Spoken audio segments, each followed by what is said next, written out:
I am a 36 years old male. My wife passed away 2 years ago. I have an 11-year-old son named Sean. I'm doing okay, with money. I have a stable income and support system. I have a friend named Kate. We've been together since we were kids. She's like a sister to me, although she tends to boss me around. She's introduced me to her female friends, hoping that I'll settle down again. I told her I have other priorities and I'm required to focus on Sean and his health. He's diabetes. Kate thinks there's something wrong with me, but not everyone's circumstance is the same. I started noticing a pattern in her behavior after she introduced me to a friend of hers. She'd tell me to leave Sean at home when we hang out and meet her friends. She'd tell me to take down any pictures that have my son and wife in it because ladies will assume that I'm a single dad or still married, and that'd limit my chances in dating. I told her to knock it off, and she said that she was looking out for my social life, saying I'm ruining it and exhausting myself. I stopped talking to her for days. Then I decided to let it go. She's been insisting on bringing her friend to visit me with other friends. I agreed to have them as guests. Kate suggested I take Sean to stay with a relative since it'll be adult dinner, but I refused. He was comfortable in his home and didn't want to go. Kate was at my place before her friends arrived. I checked on Sean and told him to tell me if he needed anything before he went to sleep. At 12:30, while I was sitting and just starting to chat with Kate's friend while Kate kept blinking at me with a smirk on her face, I got a text message from Sean telling me he wanted to use the bathroom, but the door handle was stuck and he couldn't open the door. I went upstairs to check. Kate followed me. I found that the door was actually locked. I was confused. I asked Sean and he said he didn't lock it. I started looking for the key. That's when Kate quietly handed it to me, saying she took it. I was stunned. I opened the door for Sean, then I asked her why she locked the door. She said that lied to her friend about me not having kids and didn't want her to see Sean. She said it was no big deal since he was sleeping, but I was furious. I started yelling at her as she kept shushing me. Everyone started leaving after I yelled at Kate and cussed her out for doing this. She blew up after her friend left and said I was an idiot cause most people don't mention kids until after months into dating, and that I didn't deserve her help to move on when she thought I was a decent, sane person. I called her stupid and told her to get out of my house. She told me to wallow in my misery and left. Then her friends kept blaming me for making a scene and treating Kate like that, especially since she cooked dinner and helped a lot. I, 29F, dated a guy Joe, 30M, for 3 months before he left me to go back to his ex Kim, 30F. Right after we broke up, I found out I was pregnant and now I'm at 24 weeks. I let him know and he was ecstatic. Turns out his girlfriend had fertility issues and would likely never be able to get pregnant naturally, and he has always wanted to be a father. Getting back together was out of the question for both of us, so he's still with his girlfriend. Joe was only allowed at the initial appointment because of COVID-19, and we found out I was having twins. According to Joe, when he told Kim, she had a mental breakdown about her infertility and wanted to talk to me. I met them at their house and Kim stated that she wanted to be involved in my pregnancy because she would eventually be the children's stepmother. She started telling me that I needed to do a home birth, that I needed to formula feed so that they could have the babies half of the week, that she wanted 1 boy and 1 girl, and that she wanted the kid to call her mama since they would be calling me mommy. I shut her down and said I would make the best choices for my children and my body and left. Kim continued to be overbearing and texting me every day about my eating habits, exercise habits, and ing about how her job wouldn't let her take maternity leave. At the virtual genetics counseling appointment, she attended instead of Joe and took over the whole meeting, trying to talk about her family history, which wasn't relevant. When it came time for my 20-week level 2 scan, they allowed me 1 guest and Joe suggested I take Kim instead of him, which I refused to do. Joe did end up coming and he found out the gender because I wanted to keep it a surprise for me so we could throw a gender reveal party. I put a pregnancy announcement on my social media and then she put up an announcement saying they were expecting twins, the non-traditional way, and how blessed she was. I was irritated, but I kept my mouth shut. Then she threw a gender reveal party and posted it on social media. I wasn't even invited. She also announced that she's having a baby shower. I commented on her posts and told her to stop treating me like a surrogate, that the kids weren't hers, and that Joe didn't have any claim or custody of the kids until they are born.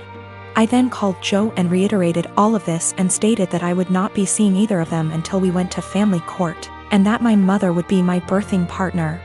He and Kim and some of her friends and family are saying I'm an asshole, and her mother even called and insisted I give her one of my babies. Like, this is the parent trap?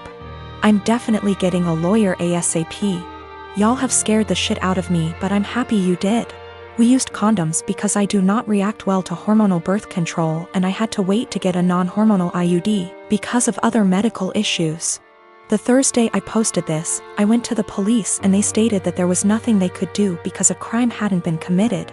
In my state, orders of protection are criminal or family, so I was able to get one against Joe. On Friday, I did get a lawyer and they let me know in my state there was nothing I could do as far as custody before the babies are born. So I will be leaving my state soon to ensure that this isn't my baby's home state and I can't be charged with anything.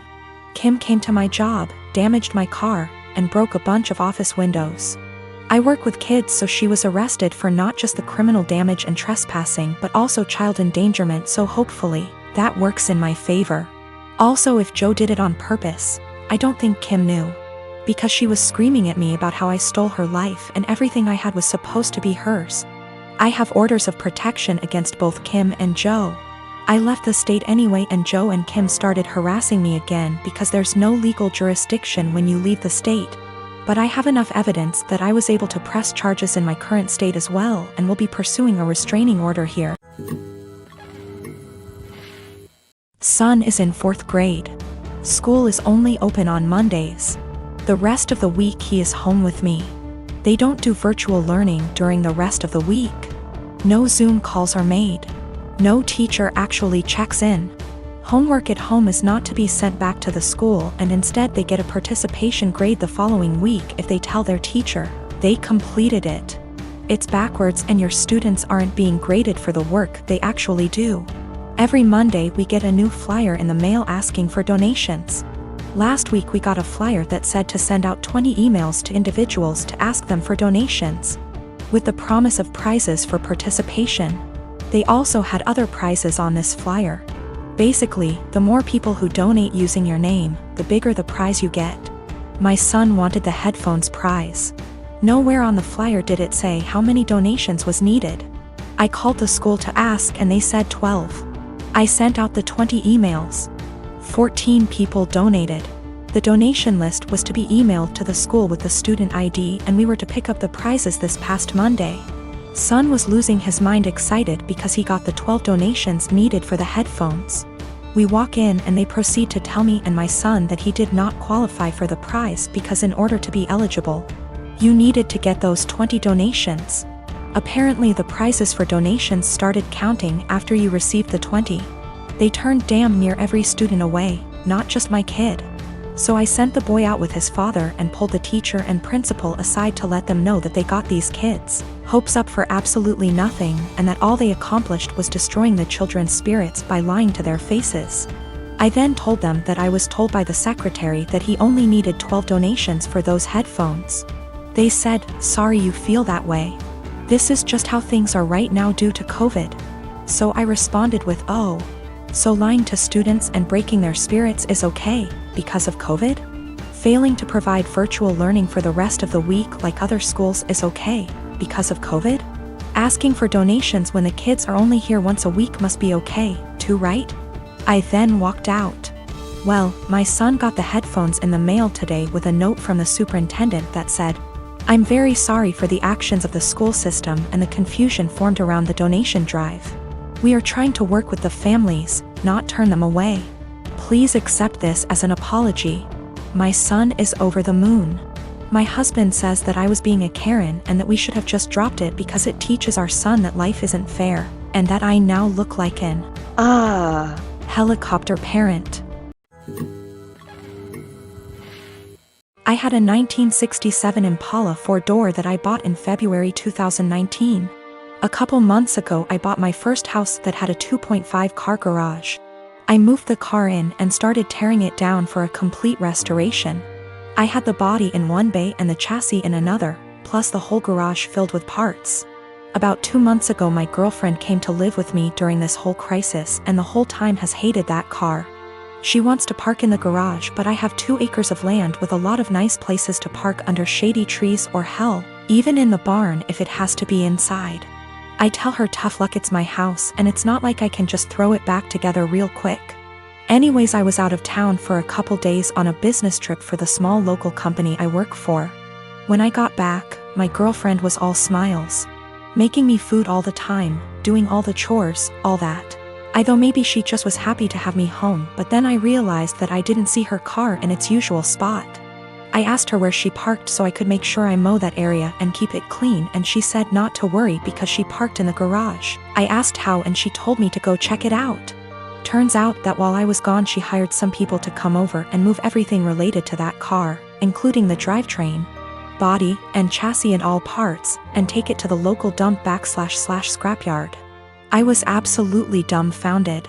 I had spent over $11,000 on that car, including new parts, services, and the car itself. I told her that I was going to be taking her to court for that, and she brushed me off like I was being dramatic. I told her that it's done between us and to pack her things and leave. I admit I was really angry, but I did end up getting a lawyer. And as I have all the receipts for all that money spent, and I have her on my house's security cam footage letting the guys in and watching them take it all, I think I can win. Her family and friends are absolutely blowing me up, saying it's just a stupid old piece of junk, and that she cannot pay back all that money I spent, and that I should just let it go. But I have been putting all my time, effort, and money into that car for 1.5 years now, and god damn it if I am not going to get justice for what she did. I got a call from her mom about 20 minutes ago, and she told me that I was ruining her daughter's life over a stupid car. I told her she ruined her own life.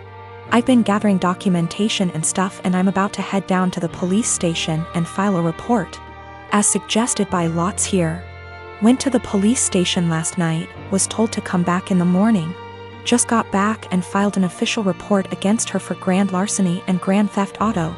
I showed them all the receipts I had for the car and the footage of her letting the guys come and take it, as well as the title for the vehicle in my name. They said they will be in contact with all 3 parties, me, XGF, and junkyard guys, soon, and they will hopefully be able to recover some or all of the car. Just have to wait now. The junkyard guys apparently were in the middle of hiding it when the police came to ask them questions. It was on a forklift and they were gonna put it on top of a pile of cars that was hidden behind more piles of cars. They said it was theirs and they had the title, but obviously didn't have the title for it, and since they matched the VIN on the chassis and body to the VIN on my title, it was obviously mine. I know at least one person there has been arrested. I think he was in the camera footage I talked about earlier, but if it was the boss or whomever, or even his specific charge. They also told me they would be looking into this specific junkyard for any other vehicles reported stolen. They said they haven't been able to get in contact with my ex just yet, but they're working on it. I'm just so glad they found my car. Luckily, I made quite an album of pictures detailing me tearing down the car, and so I can use that to prove what parts they had were mine, so I can hopefully get most or all of it back. Police haven't let me take it back home yet, as they say it is evidence or something, so hopefully I can get it back eventually. Thank you all so much for the support and advice.